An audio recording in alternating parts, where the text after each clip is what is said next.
10-11 দিল্লি বিস্ফোরণ। সেই বিস্ফোরণের আঁচ পড়ল কার্যত গোটা বিশ্বে। আর তদন্তে পেঁয়াজের খোসার মতো বেরিয়েই চলেছে একের পর এক স্তর।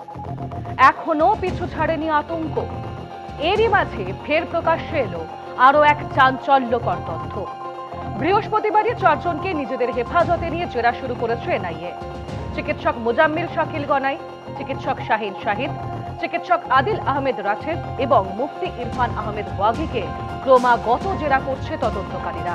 তদন্তকারীদের দাবি, চিকিৎসক মোজাম্মেল শাকিল গনাইয়ের সঙ্গে প্রত্যক্ষ যোগাযোগ ছিল পাকিস্তানের এক জৈশ হ্যান্ডলারের।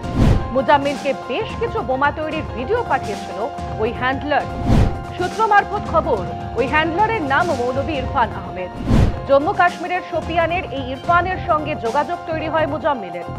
জৈশে মোহাম্মদের এই হ্যান্ডলার হানজুল্লাহ নামে পরিচিত। এটি সম্ভবত ওই হ্যান্ডলারের কোড নেম বলেই মনে করছেন তদন্তকারীরা। জানা যাচ্ছে ওই হ্যান্ডলার এনক্রিপ্টেড অ্যাপের মাধ্যমে মোট 42টি বোমা তৈরির ভিডিও পাঠিয়েছিল মোজাম্মেলকে। ইতিমধ্যেই তদন্তকারীরা জানতে পেরেছেন ওই হোয়াইট কলার জঙ্গি মডিউলটি কয়েক মাস ধরেই বেশ কিছু এলাকাকে টার্গেট করে 200টি আইইডি অর্থাৎ ইম্প্রোভাইজড এক্সপ্লোসিভ ডিভাইস তৈরি করেছিল। তাদের টার্গেটেড এলাকাগুলি ছিল দিল্লি, গুরুগ্রাম, ফরিদাবাদের মতো একাধিক শহর। তদন্তকারীরা এখন খতিয়ে দেখছেন হ্যান্ডলারের পাঠানো ভিডিও দেখেই বোমা তৈরি হয়েছিল কিনা।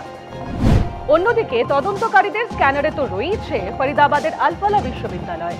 হোয়াইট কলার মডিউল এবং জঙ্গি কার্যকলাপের জন্য টাকা পাচারের মাধ্যম হয়ে উঠেছিল এই বিশ্ববিদ্যালয়।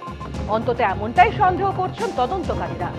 ইতিমধ্যে বিশ্ববিদ্যালয়ের সদর দপ্তর দিল্লির ওখলা সহ কমপক্ষে 25টি জায়গায় তল্লাশি অভিযান হয়েছে। উদ্ধার হয়েছে 48 লক্ষ টাকারও বেশি নগদ, একাধিক ডিজিটাল ডিভাইস এবং নথি। এদিকে শুক্রবারই তদন্তকারীরা জানান একটি আটা কলের ছবি উদ্ধার করেছেন তারা। দাবি, রাসায়নিক প্রস্তুত করার জন্যই এই আটা কলটি ব্যবহার করত মোজাম্মেল। হরিয়ানার এক ট্যাক্সি চালকের বাড়ি থেকে উদ্ধার হয়েছে এই আটা কল ও বেশ কিছু বৈদ্যুতিক যন্ত্রাংশের ছবি।